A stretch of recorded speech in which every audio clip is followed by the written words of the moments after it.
Glad to have you join us again. Like I did mention earlier, Charles Frakoga, Public and Business Affairs Analyst, is now with me live virtually from Lagos, Nigeria, to do some analysis of some of the top business stories. Charles, good morning.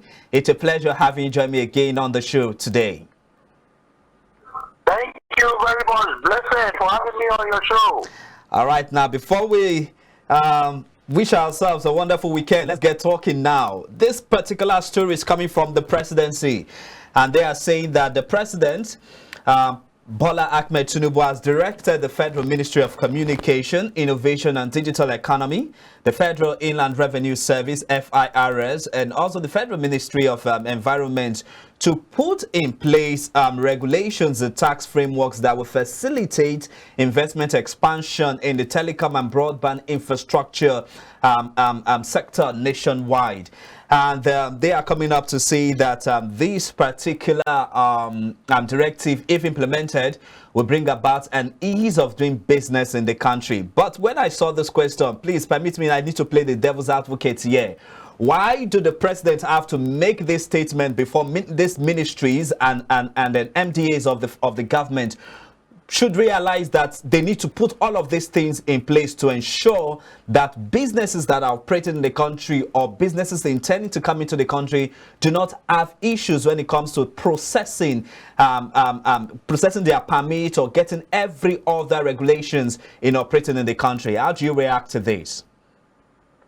Yes, again, it goes to show that leadership is the leadership.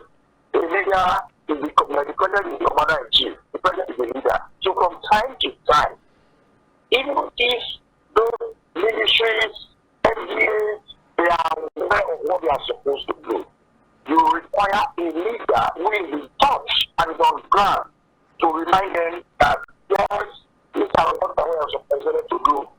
Just like kind of giving them a reminder, I will assume that this ministry and the extra department, they know what to do to create this friendly business environment. But the leader, from time to time, has to remind them. So let us assume they are aware that showing leadership role, trying to let people, both foreigners and Nigerians, are aware that he is still in charge. The government is still in charge. The leader, as symbolized by the president, will come from time to time to remind people what they expect to do. It is not the one that is to make all those things available. We only provide leadership. And for me, that is what this thing is all about. All right, then let's shift focus now to the next story now. I'm going to be taking this particular story that's coming from the Group Managing Director of the, the Nigerian National Petroleum Company Limited, that's the NNPCL. Mele Kyari has come out to say that Port Harcourt Refinery will commence operation in 2 weeks. And if you look at it in clear terms, 2 weeks means the month of April. Charles, if you will recall vividly, the presidency during the period of the Labour were actually agitating over the decision made by this administration on the removal of fuel subsidy.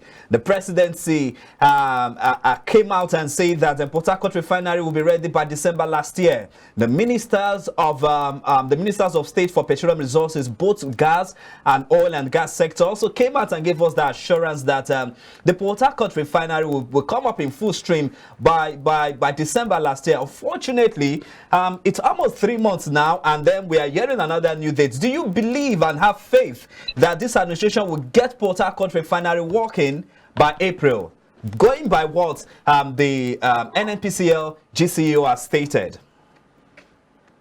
Okay, well, I agree with you. I was also involved in that report. We saw it very well. We analyzed it. In fact, there was a video clip when they were telling us that mechanical work has been done. It's completed in Port Harcourt. It's going to start operation in December and all that. We saw all that. Let's call it propaganda. Trying to alleviate the fears of Nigerians. Now, whether I will believe them or not is not the issue.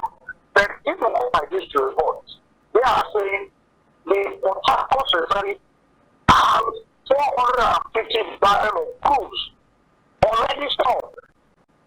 Okay? So if that information is correct, not that is delivery, and are going to be piping it from the wells to the refinery. It is already in the refinery. So if that is correct, that means obviously in April they will start the refining it.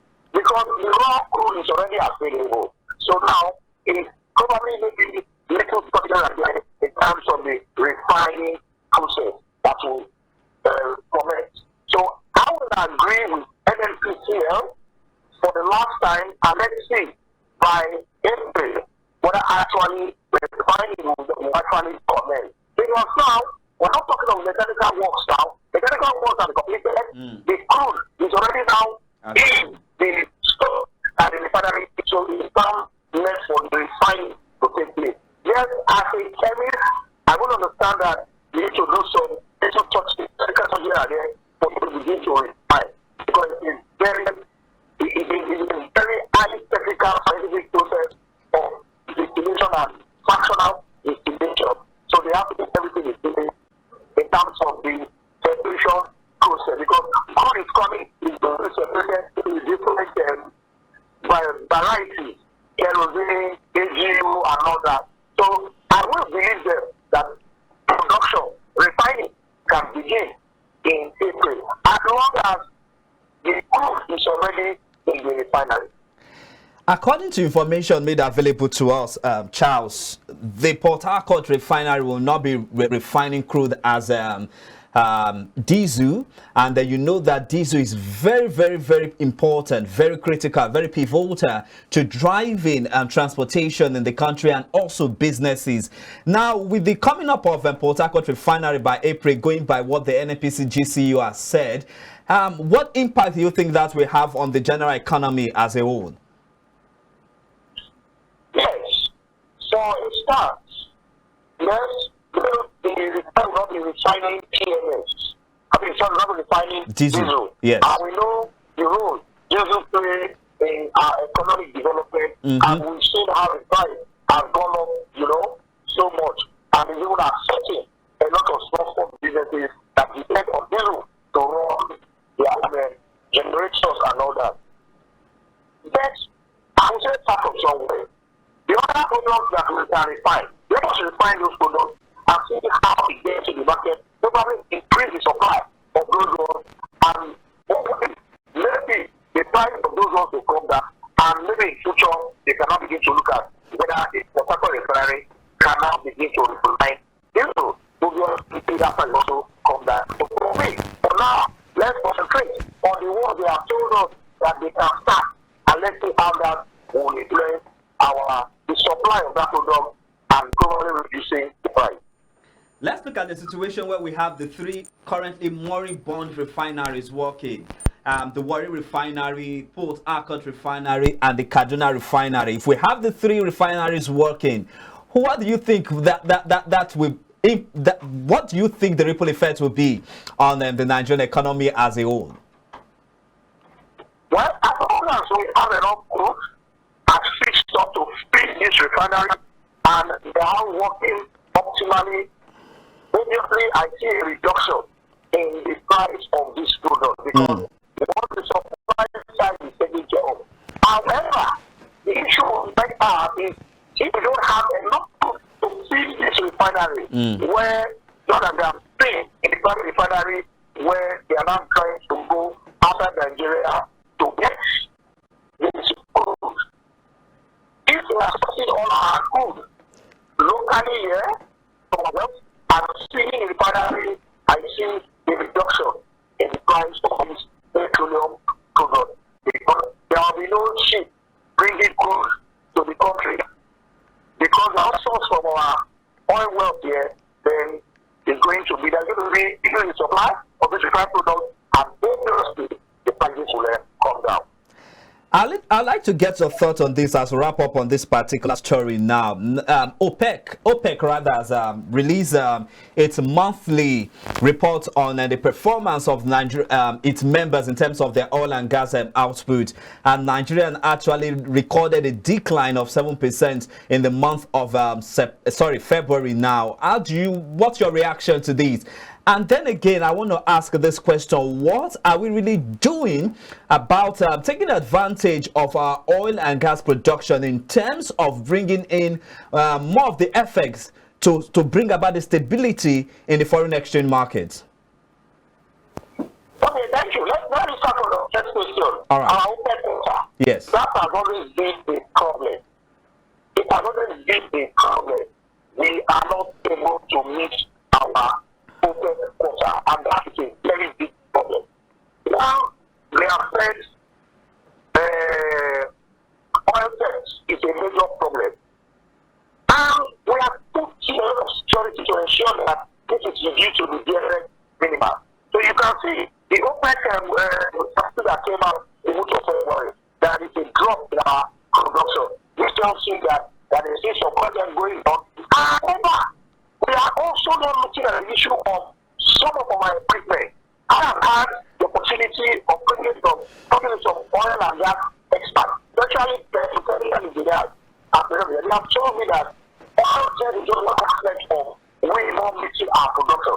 There is also the aspect of obsolete equipment in that value chain in terms of our production. So there is also that issue of technical problem, but we're not meeting our quota. So I think the Nigerian engineers and the government should look at that very well, look at the equipment and all.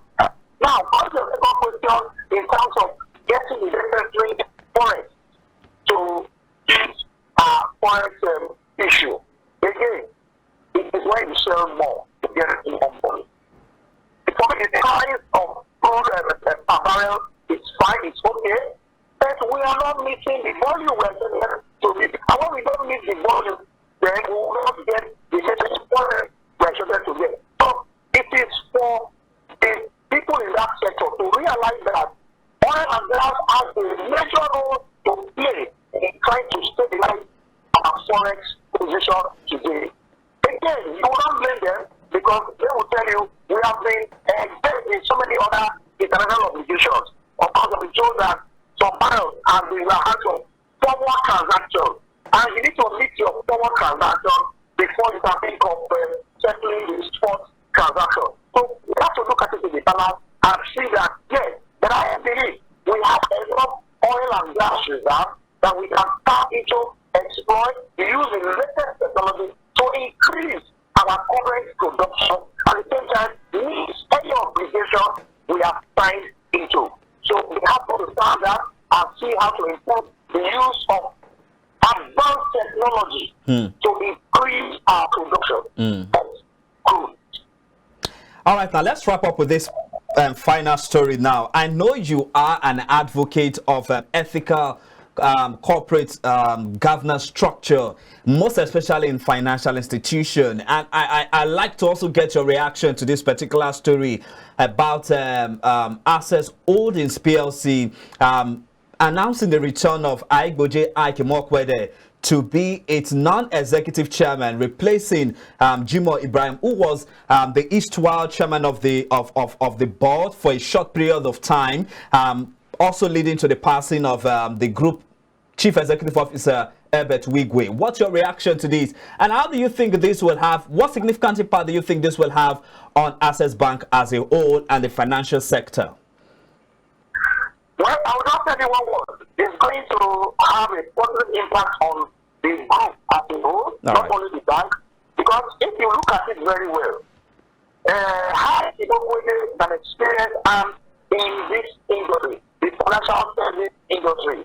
I mean, had so many years of banking, and he ran Access Bank even before they became an holding company. He ran it for almost 10 years. Yeah. He made the bank top 5 in the country. They acquired so many other banks. They also moved their Africa, in the UK, in part of East Africa and all that. And we have known that bank to be, especially when it comes to acquisition. And it's having all this. I was at the top of it, of course, with his late colleague. And in this CBN regulator that you can't run the bank maybe as anything, after 10 years you need to bow and leave. Yes. Then of course, the rules also say you can come back again after that 10 years. It's still alive. And yes, I have gone out for almost 10 years. Yeah. He's still alive. He still has a lot to contribute to the bank. And with the demise of his partner, for me, there's a lot of emotions involved. So he is not coming back there. For me, it's a very good decision. The board is saying, come back, sir. But you are coming as a non-executive chairman. Quite unfortunate. We had to experience a disconnection with Charles there while he was making insightful remarks and giving us some nuggets about how the presence of Igboje Aikemokwe re-emergence or return to the board of Access Holdings PLC as non-independent executive editor, chairman rather, will transform the whole of the bank and also have a ripple effect on the Nigerian financial sector. But for the want of time, we'll leave it at that. I'd like to say a big thank you to you, Charles Frakwaga, public and business affairs analyst, for your time with me on the show. Now let's shift focus now to the capital markets. Now, yes, what's still to come? The Nigerian Exchange Limited All-Share Index rose to 0.05% to close at 28 billion naira on Thursday. We have more to talk about as we look at, do some analysis of these figures and give you some insight as to where the market will be tilting to on Friday, being the last trading day of the week. Stay with us. We'll be back in a moment. It's iBrand Television Business Breakfast.